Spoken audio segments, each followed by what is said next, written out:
Welcome to the Didi and Lital Show. Advice, thoughts, and stories from a married couple on cybersecurity, technology, and life in general. Now here are your hosts, Didi and Lital. Hello and welcome to the Didi and Lital Show. I'm Lital. Hi Didi, how things are going? Things are awesome because of two reasons. First, we have our guest, Reed, who is doing something that I cannot not be proud of because he's taking it to the man. He's building a small company that's competing with two giants. Now let him talk about this more, which always makes me happy. You like the David and Goliath kind of play? Yes. And second, he's a Vikings fan, as he told us in the pre-prep. And I'm so happy not to be a Vikings fan. Mac Jones against the Eagles looked like Tom Brady compared to Kirk Cousins. He had only marginal picks and marginal errors and not lost the ball too many times, except for that pick six. That was horrific. Anyway, welcome, Reed. Exactly. Thanks with that, for welcome, Reed. Coming on the show. Let's start with a little intro. Tell us about you and your background and what brought you here. Awesome. Did he freeze on us? Did we lose it? Vikings, just because my heart can't take the. Oh, you froze on us. One second. Hold on 1 second. We will have you restart. You froze on us. I don't know if it's our side. I don't think so. Okay. Well, Okay. Just, Is it good now? yeah. you still there, Reed? Yep, I'm not getting any warnings, but I can double check if that continues. We're not either. It seems to be fine now. Maybe it was a glitch. Let's start. You start over. Cool. Thanks for having me on. I'll probably in my intro focus a little bit more on the Stytch background and the Vikings fandom, just more to spare my own heart. So as Didi mentioned, I co-founded Stytch about 3.5 years ago, which is an authentication and fraud platform for developers, mostly focused in the customer identity space. So dealing with some Goliaths like Auth0, ForgeRock, obviously Auth0 being part of Okta now.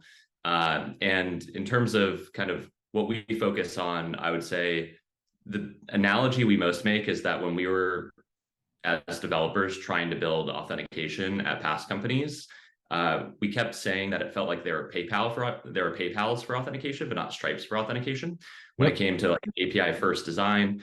Also, we felt that there were some lacking architectures when I was thinking about kind of the next decade of authentication, where a lot of assumptions have been built around passwords as the predominant and only way to authenticate someone, versus as you're seeing things like WebAuthn and other biometric means, email-based verification, OAuth, start to take off over the last few years. So that's really where we focus a lot on developer experience, a lot on the next generation of authentication. And then the last thing I'd probably mention is that we have probably taken a slightly different viewpoint than Auth0, where we've baked a lot of fraud protection into the product. We kind of see that as my batteries included model. Yes. Always do the batteries included model. Exactly. Our viewpoint is you shouldn't have to pay 6 figures to an auth vendor and 6 figures to a fraud vendor when they're effectively trying to tell you the same thing, just in different ways.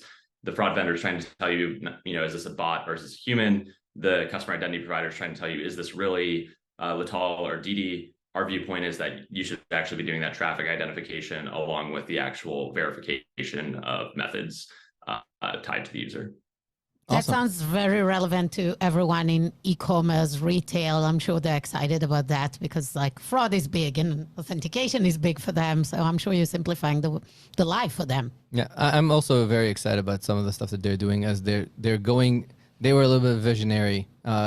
Reed and I met through Matt went to a Greylock event and met up with Reed there and said, you know what, this conversation you should probably be having with Didi. And since then we met and we've been hitting it off ever since. One of the things I really like is that embrace of not only selling to consumers and developers, but also understanding that you have businesses that have consumers. Like right now, if you look at a lot of the bigger companies, you'll see that understanding workforce and understanding consumer are merging together into basically one person's space. You have people that they own identity. They own the identity for the people that go to the company's website. Like let's pick Peloton, my favorite company to pick on, but you need to deal with authenticating Peloton employees. and you need to deal with Peloton customers. Yeah. And by the way, I think they use Okta for both.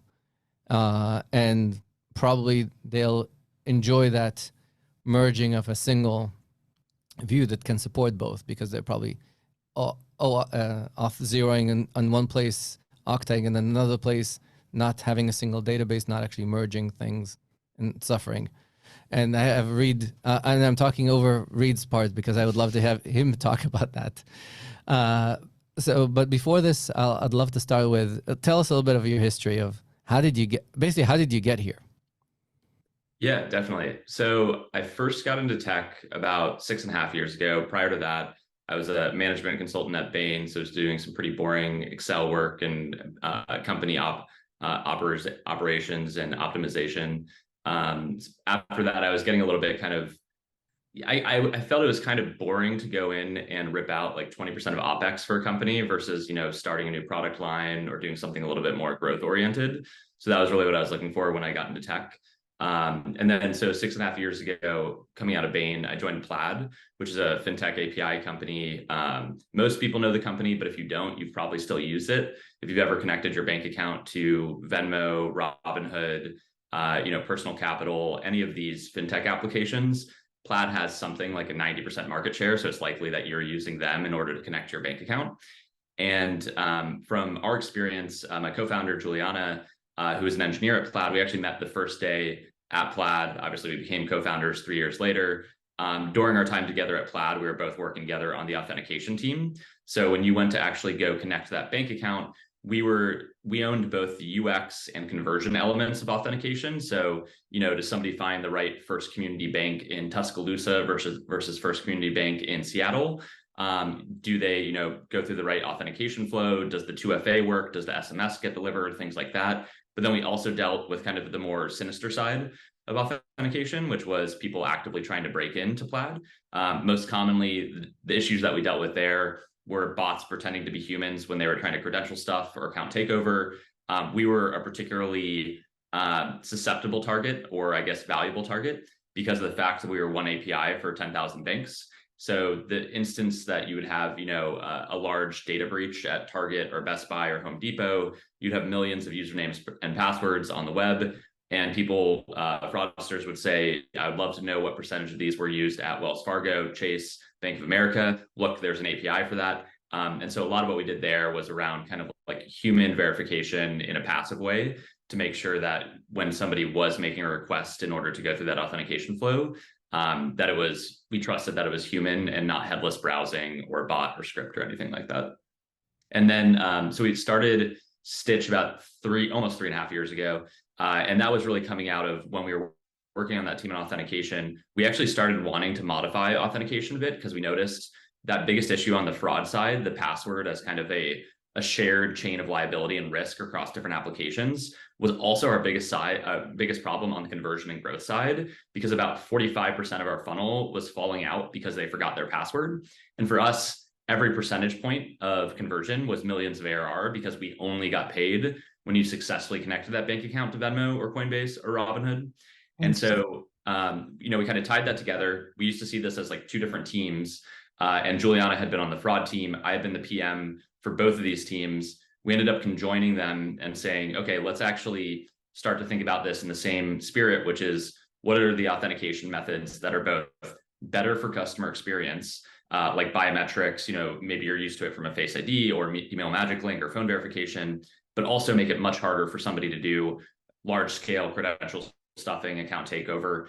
And so that was actually what kind of spawned Stytch, was as we started trying to do that in-house. The only reason we started building it in-house at Plaid was we could not get what we wanted out of Auth0 and Okta. We found that they were very widget-based in their approach and also had not thought very much about the next generation of authentication methods. So we were running into a lot of issues with them, ended up building it in-house. As most people listening to this podcast that have decided to go the in-house route, you end up kicking yourself a quarter later because you've done 2 times as much work, but gotten half as much value, maybe even less than that.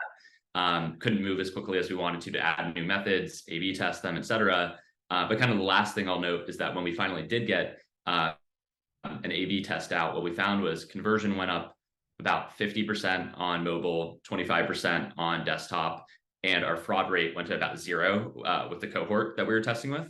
which was super exciting. I think the thing that we got really excited about, though, as founders was it shouldn't be this hard for everyone to build this. Not everyone has a 15-person team that they want to dedicate just towards this. And so that was really the inspiration for Stytch a few years ago. And I think one of the evolutions that I would mention is it's been interesting as we started selling to enterprises. Like a lot of what we just talked about resonates with a lot of people, but a lot of enterprises there's still a hesitance to go away from legacy methods, right? If you have passwords, you know that your users are familiar with them. And so you don't have to re-educate them on how they work. And of course they want security, but one of the things that's been interesting is for us to find the right way to be that bridge towards this future so that people can get the better options, but also offering the option set to people that are not quite ready to revamp or completely refresh their auth system, but just want to augment it with other options. So that's been kind of a journey for us from thinking that maybe, 3 years ago when we started, we thought maybe we'll never have to offer passwords. About a year into the company, we're like, oh, we definitely need to offer passwords because every enterprise is asking for it.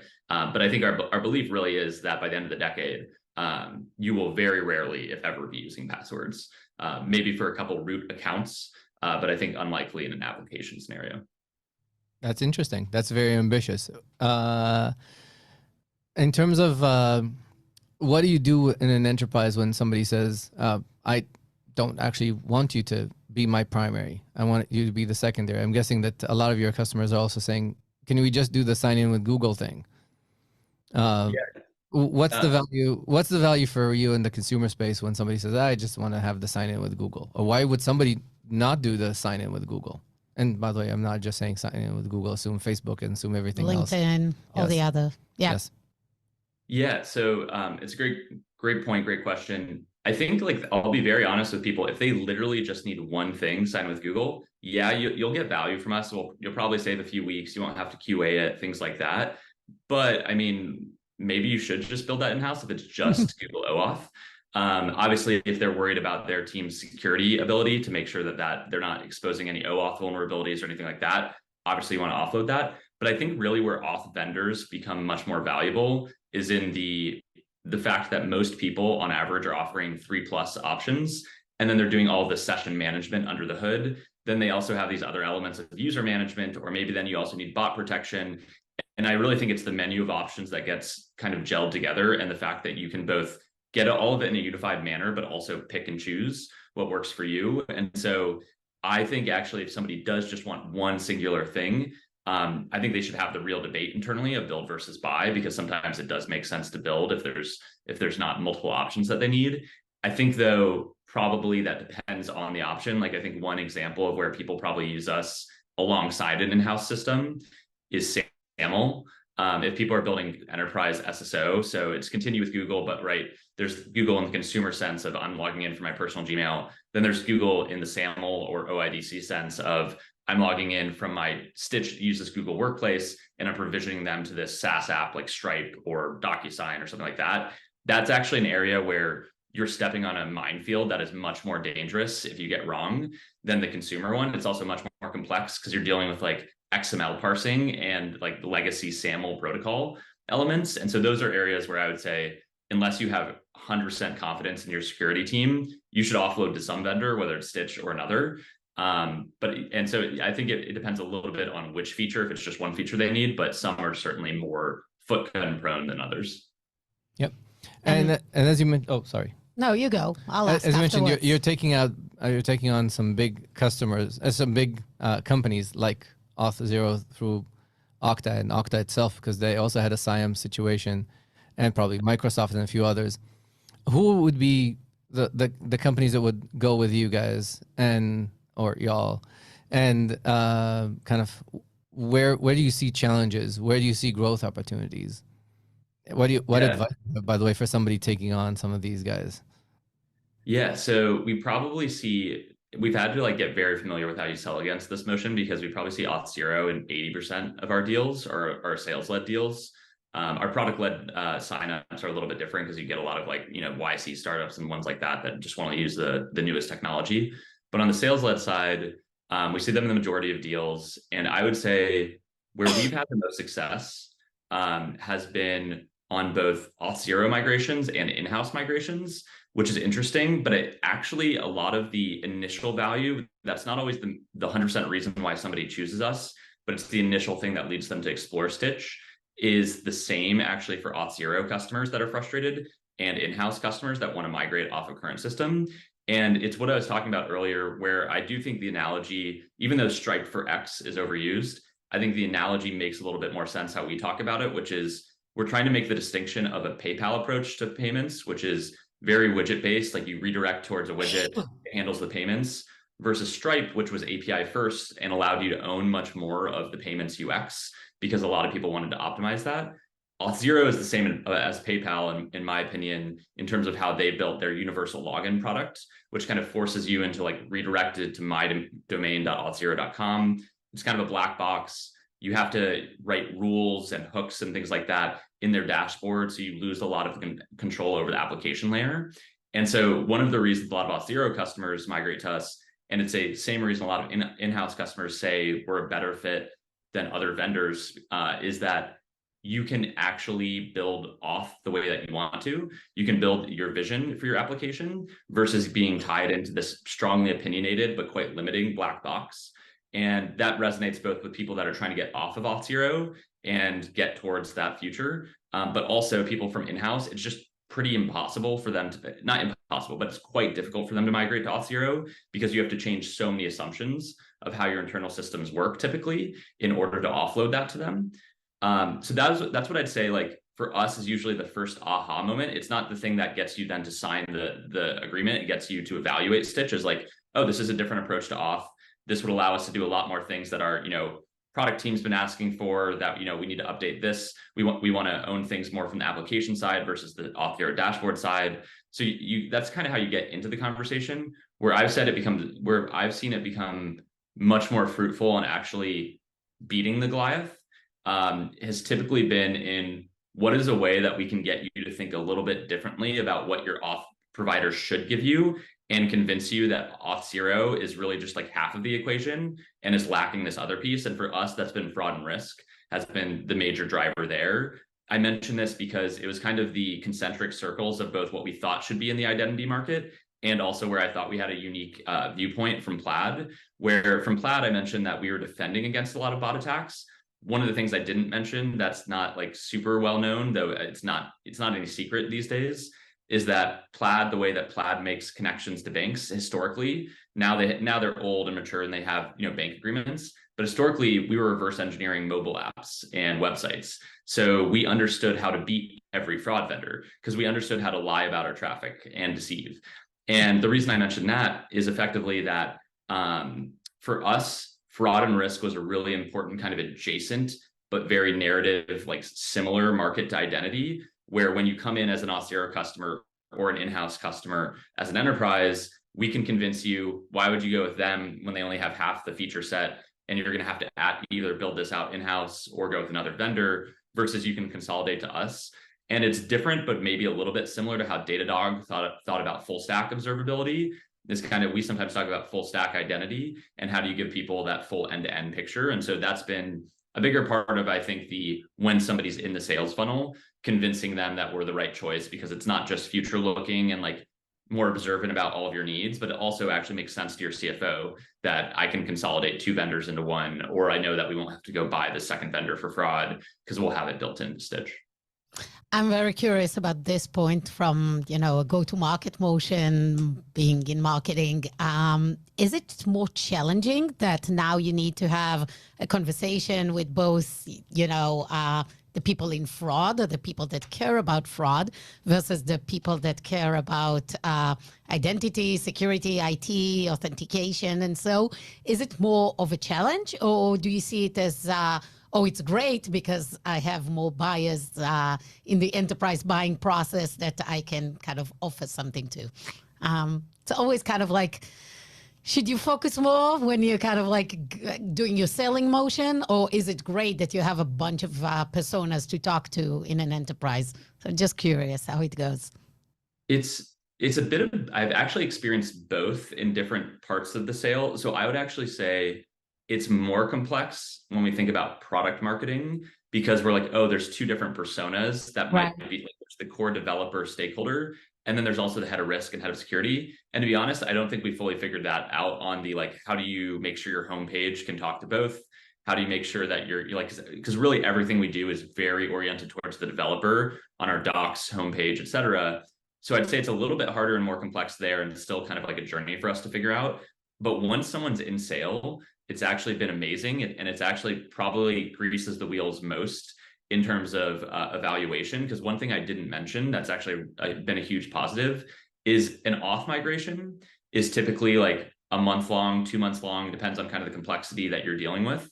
And it's a big decision, right? You're deciding to change how something very fundamental and core works. The fraud product, our leading fraud product that people buy is called device fingerprinting.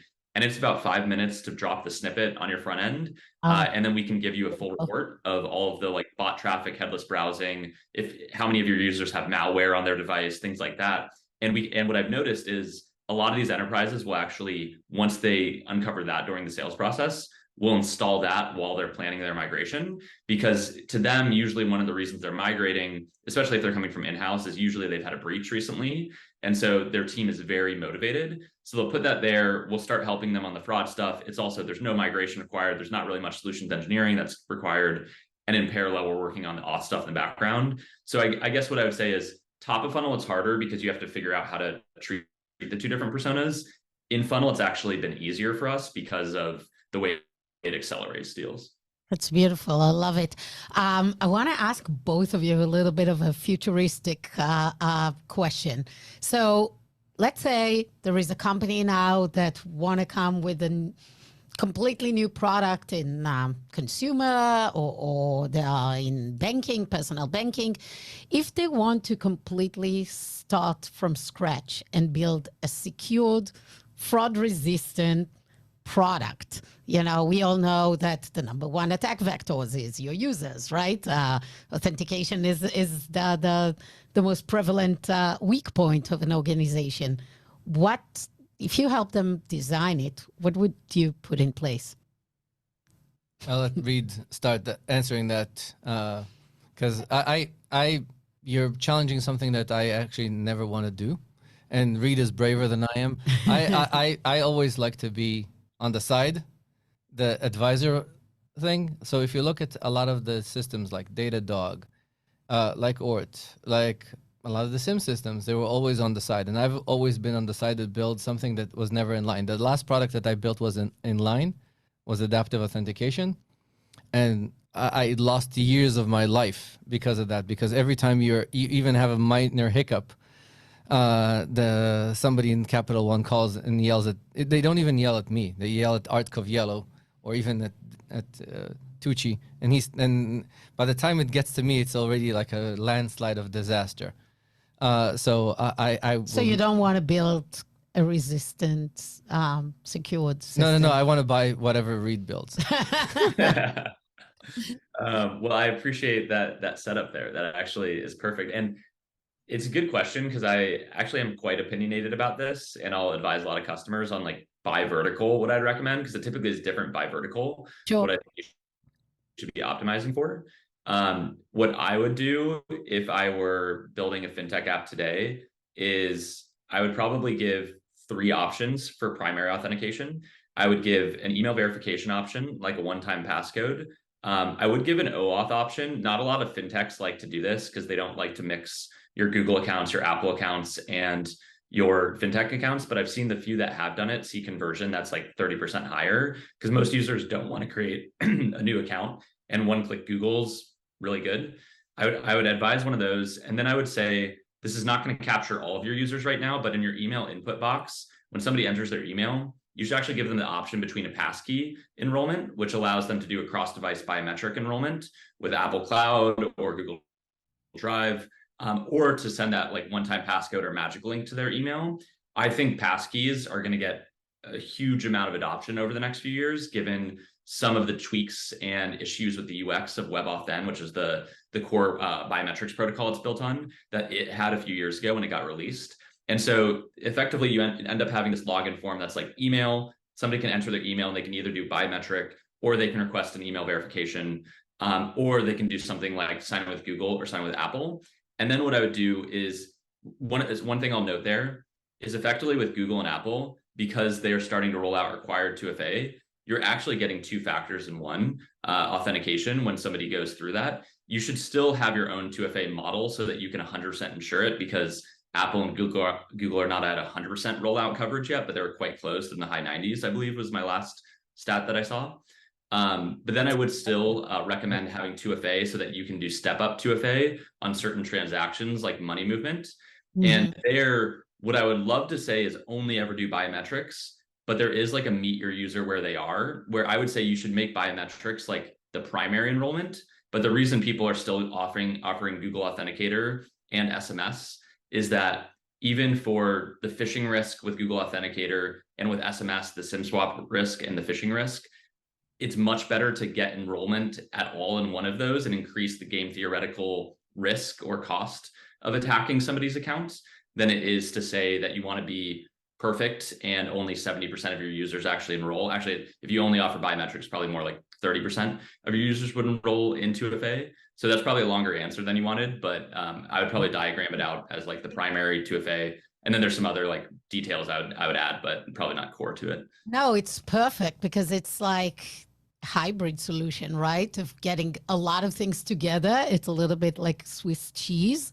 And I like the fact that you don't think about it as like 100%, but yeah, 90% of people already have 2FA through Google, which I'm shocked. Amazing. But by itself, like that's a big achievement that already have You so always many need to ask people. yourself, what is the second factor? If the second factor is SMS, then it's a very low bar.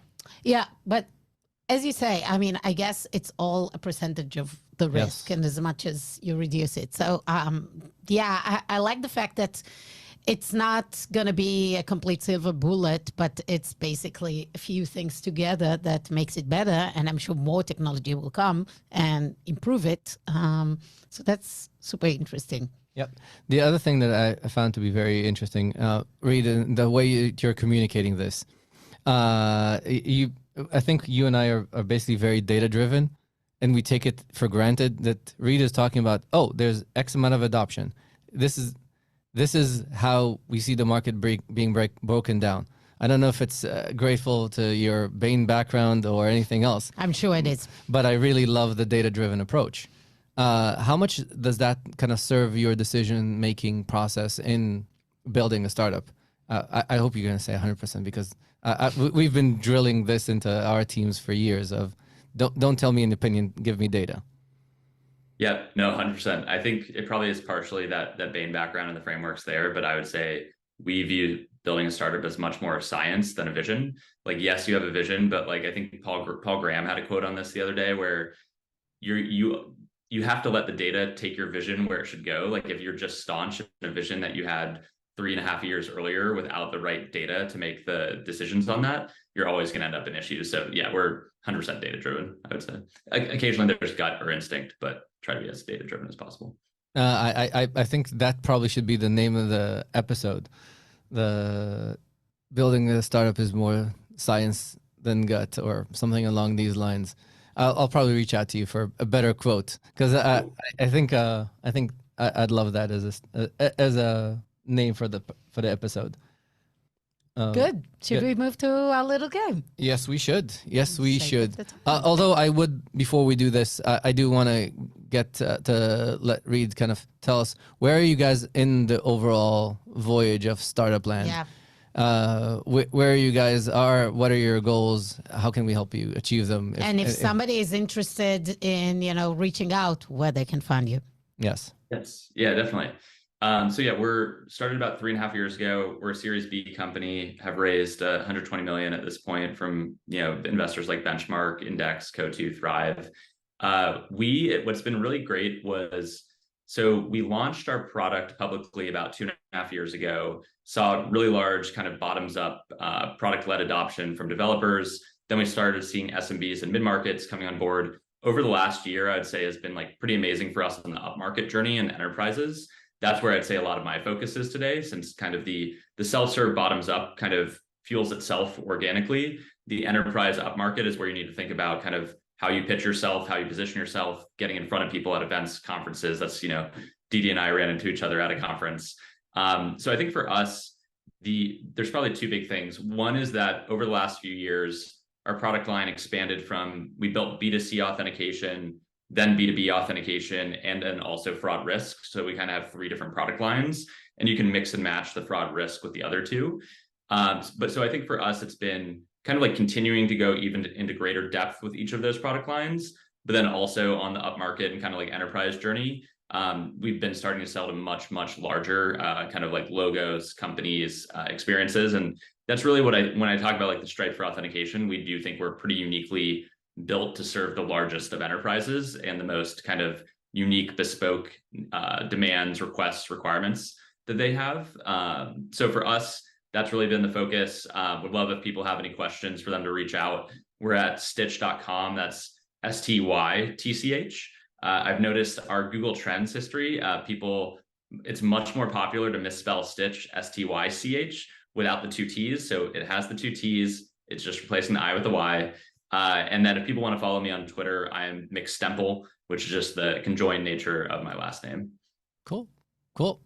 Awesome. I think we're at game time. Game time. Yes. And now Lital and Didi present Prove You're Not a Robot. 3 final authenticating questions for our guest. So, Reed, if you were a cybersecurity superhero, what would be your name? And more important, who would play you in the Hollywood movie to follow? Yeah, so I'm going to stay on the theme of bot protection. And so I would say that my name would be nobots.text as a kind of a play on words of robots.text. And I've been told, so I get a couple doppelgangers. I get Littlefinger from Game of Thrones, and I get Edward Norton occasionally. I prefer the Edward Norton one, so I'm going to say Edward Norton would play me. Sorry, yeah, he's my favorite actor in the world. But I think you're like a foot taller than him, though. That might be the case. Yeah. And then I don't know. I'd have to ask my co-founder Juliana. I think I'll actually have to ask her so I can fill out the rest of that superhero roster, because it's certainly a tag team experience. Definitely put it on the LinkedIn post. That would be awesome. So we've been talking about future of passwords, and you've given us a hint about that. But do kind of give us your thoughts about the future of passwords. I'll give you kind of like 2 elements here. I have 100% confidence, and this is gonna get confusing because I'm gonna use a lot of percentages. I have 100% confidence that like 99% plus of our password use will be gone by the end of the decade. And then I would say I'm about 50% confidence that we can get to 0 passwords overall. And let me kind of explain what that means, because that's a lot of numbers. Okay, so I'm very confident that the vast majority of applications that we use will not have to use passwords in the next 5 to 7 years. The reason for that is that I do think passkeys are kind of like the biggest breakthrough when it comes to the combination of UX and security, where you can actually start to use cross-device biometrics, and the same way that we log into our devices with Touch ID and Face ID can become ubiquitous. And it will be a win both for businesses on the security side and the conversion side, but also for consumers on the ease of use and not, having to go reset passwords all the time, deal with that. And so I do think that that is going to get massive widespread adoption. That's been something that we've invested a lot in on the passkey side, and also the ergonomics around it. What I will say is, even in that world, you're still going to have account recovery. So people are still going to have to have things like backup methods, contact methods that you can stitch together effectively in order for you to say, I'm fairly confident, even if you've lost all your devices, this is still Didi. I want to give you either a temporary session or maybe limited session access before you prove something. And so that's still going to be a case. And that kind of brings me to the second part of the question, which is like, okay, so right now, when I think about passwordless, I differ between the application layer and the root layer. And when I talk about the root layer, what I mean is like, what is the backbone of the passwordless experiences? And if you think about Continue with Google today, it is a passwordless experience on 100 of the sites that you use it on. But when you go to gmail.com, it is a root account that still has I'm Reed McGinley at gmail.com. I have my password. I have all my 2FA. So the root account still has that password.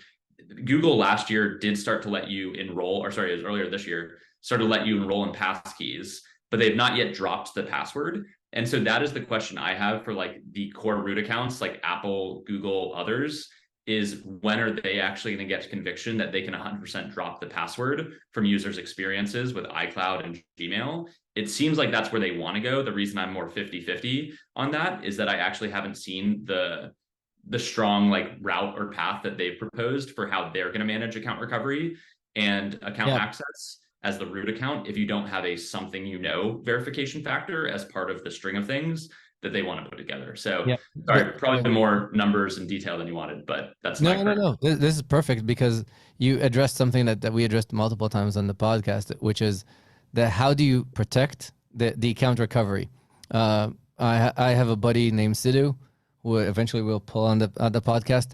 He loves to lose his YubiKey plugged into his Mac with his phone as a bundle to make sure that the hack, and usually with the wallet. IT loves it. IT loves it. He basically is like hacker's paradise. He forgets that in one bag in an Uber like once every couple of months. So how do you recover that? That remains like the key problem of how do you recover that? And last question, everybody talks about AI. Give us one thought of something that's really bad about AI and something that's really, really good about AI. Yeah, so I'm actually, if anyone's going to be at the Authenticate conference in October, the FIDO Alliance is putting it on. I'm actually giving a whole talk on AIs, both the boon, but also the risks at the application security side. Let's put a link once it's out, so everybody that wants to come to your session. Yes, and I need to make sure that I think my buddy Chris is going to be at the conference, and I think at least somebody else is going to be. I think I'm in an offsite, so I won't be. But but there's at least two other people that I know that will be, and I'll send them your way. Okay, so awesome. That's great.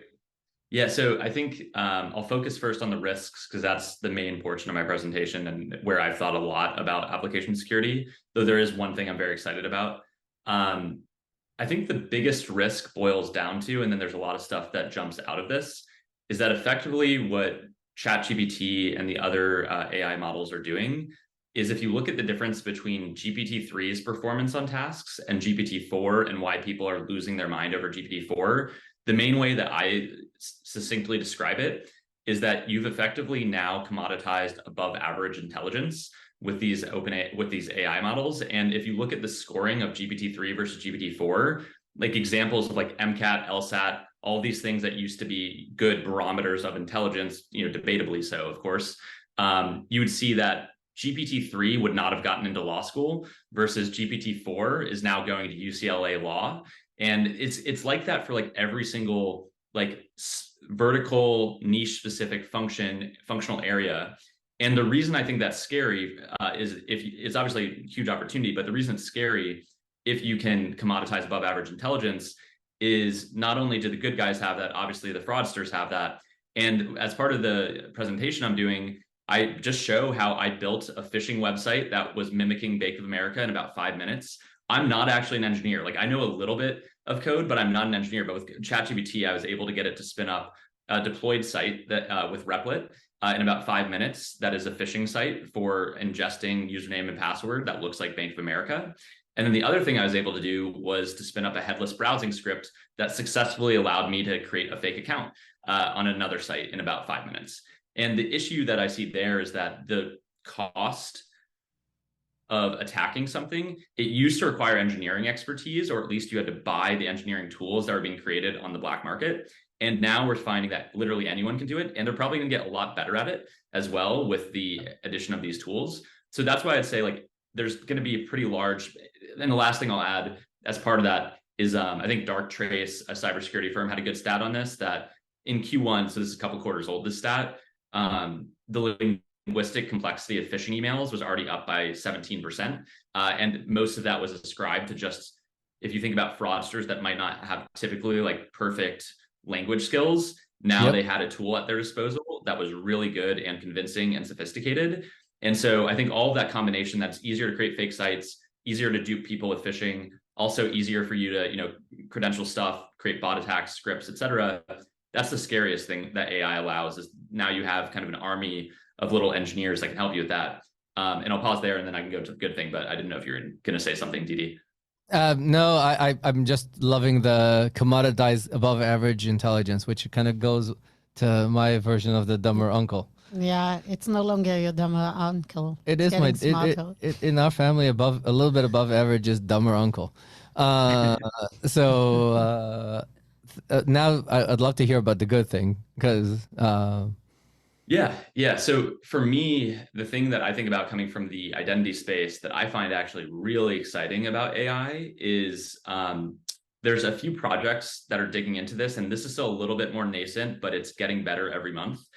The idea of autonomous AI agents and what that can mean for how users actually interact with applications and the web, and what tedious things, but also risky things you can completely offload from the user in the future. So the way that AutoGPT works is effectively, instead of, right now, the way that we browse the web and use the web is that we have to take very discrete actions, right? Like we need effectively a parameter that I clicked the continue button, or I, clicked, I want to take this flight from September 17th to 19th. What AutoGPT does is it uses self-prompting. So instead, you can give it a general objective, which is like, book me a trip to Berlin. And it will prompt itself, what are the things I need in order to book a trip to Berlin? Okay, now what tools do I need? Oh, I need to be able to browse the web. Let me download a web driver into this software kit, and then I'm going to go to the website. Okay, now let me look for the cheapest fare. And effectively, you can kind of chain together these like full experiences where it's no longer the end user that the user experience is serving, but you might actually have AI agents that are doing a lot of things that we don't want to do. What's exciting to me about that is just like, I think you get better outcomes when users aren't dealing with friction, because most users abandon friction. If you think about how often people do the right things for like their health or their finances, like at Plaid, we saw this where like the conversion rate for somebody, connecting to a personal finance, like budgeting app, was way lower than somebody buying Bitcoin, because one of them gives you dopamine and the other one does not. So I really like the idea that these things like AI agents, which are still, as I mentioned, there's drift in them. They're about 5% wrong every time, which still compounds over the journey of like a 10-step process that it needs to take. So it's not quite there. But I think if you get to the point where we actually can have trusted AI agents that do various application tasks for us, our digital world is going to get way easier. And in a way, this might actually end up becoming one of the defenses to us in the future if the AI agent is well enough trained on how to avoid risky situations. Obviously, the AI agent is a risk in itself where you need to make sure its permissions and access controls are locked down. But if it becomes better than your average like grandmother or my average parent at detecting phishing and things like that, I no longer need to train my parents that, no, you shouldn't have given out your password in that situation or something like that, where I think there's probably always gonna be a limit in education. So if we, as much as we can programmatically solve that, we're gonna be in a much better spot over time. I can't agree more. I love this idea. I need this AI agent today. To fill out the kids' hockey forms. Yes, and to find me a better flight, because tomorrow it's going to be a hurricane around us and I need an alternative to flying out to Tel Aviv, and Delta wouldn't help me. But no AI will ever solve my problem of going to 4 hockey games in one Sunday. Self-driving car. Self-driving car. Okay. Well, thank you so much, Reed. It was a pleasure. Thank you for joining us. I hope everybody learned a lot, and we're going to give links to your talk and how to reach out. Everyone, thank you so much. The Didi and Lital Show is a weekly podcast. If you like us, please rate, review, and share with your folks. If you want to be on the show, please reach out to Didi or to myself on LinkedIn. Thank you, Reed. Have a wonderful rest of your day. Thanks, Didi. Thanks, Lital. And Shana Tova. Shana Tova. Happy New Year for everyone. Thank you. Thank you. Thanks for having me.